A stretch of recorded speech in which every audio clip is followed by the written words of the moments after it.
Hello, I'm Ryu a breast surgeon at Bucheon St. Mary's Hospital.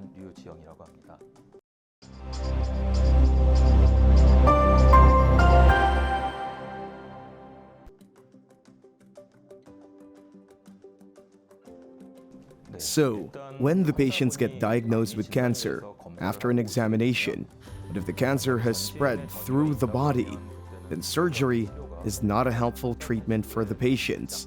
So instead, chemotherapy is what we'd go for. But if that's not the case, we'd consider surgery as a primary treatment.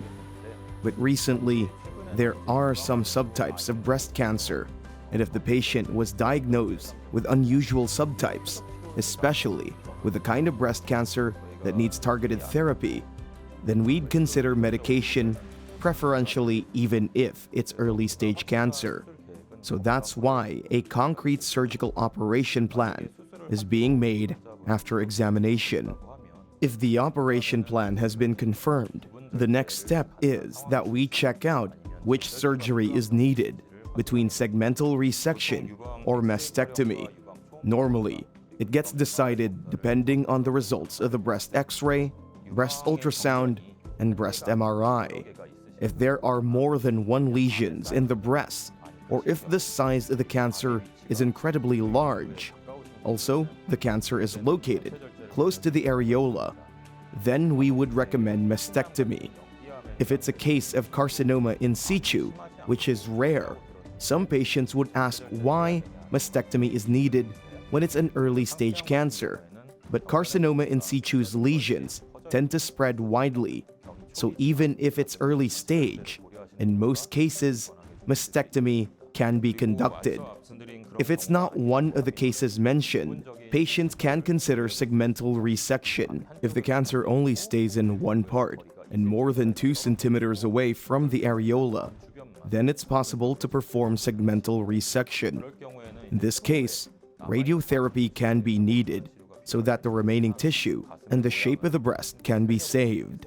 Some patients cannot go through radiotherapy, for example, pregnant women or patients with underlying conditions in their lungs or heart. For cases like those, radiotherapy is not an optimal treatment. Segmental resection can be an option with the purpose of avoiding radiotherapy, but we'd also sometimes recommend mastectomy. In the case of segmental resection, we cannot conduct the surgery while leaving some part of the cancer, so we examine during surgery if the surgery area has no abnormalities, and the cancer is fully removed from the area, and if we can find cancer tissue around the surgery area, we can do additional resection on that part. But there's also a possibility that small cancer tissues are spread, which we find unexpectedly during the imaging tests. So, if we have to proceed with 2 or 3 additional procedures, the surgery can be changed to mastectomy in the middle.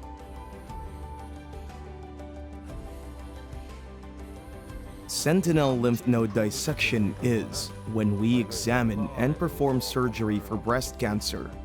The first place that the breast cancer spreads to are the armpit areas and the lymph nodes under the arm. So, if there's no issue found in the sentinel lymph node, it means we can think that the cancer hasn't spread.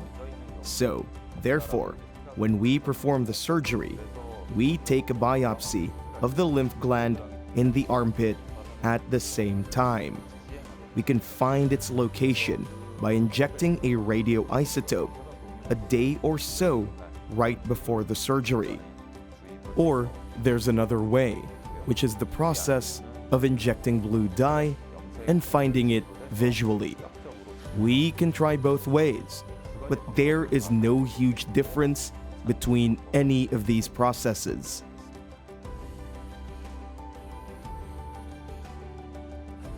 Well, after surgery, sometimes the breast shape can collapse.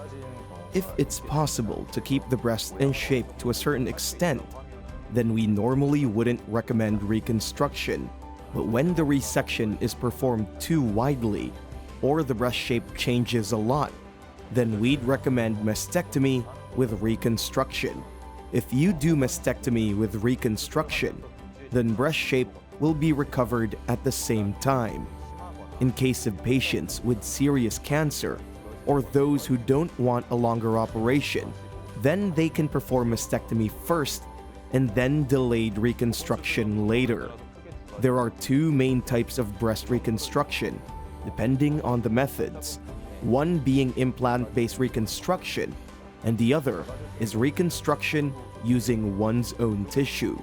The process of flap reconstruction uses tissue from the stomach or the back.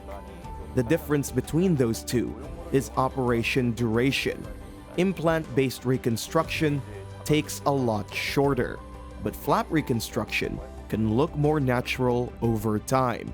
An implant-based reconstruction is an easier surgery, but it includes the insertion of a breast implant. And when the skin is stretched enough, you might have to replace those breast implants. And also, if breast cancer spreads to the lymph glands, radiotherapy might be necessary even if you go through mastectomy. In this case, the implant shape can change. Considering these cases, we'd confirm treatment under cooperation from plastic surgery clinics for the patients who need reconstruction.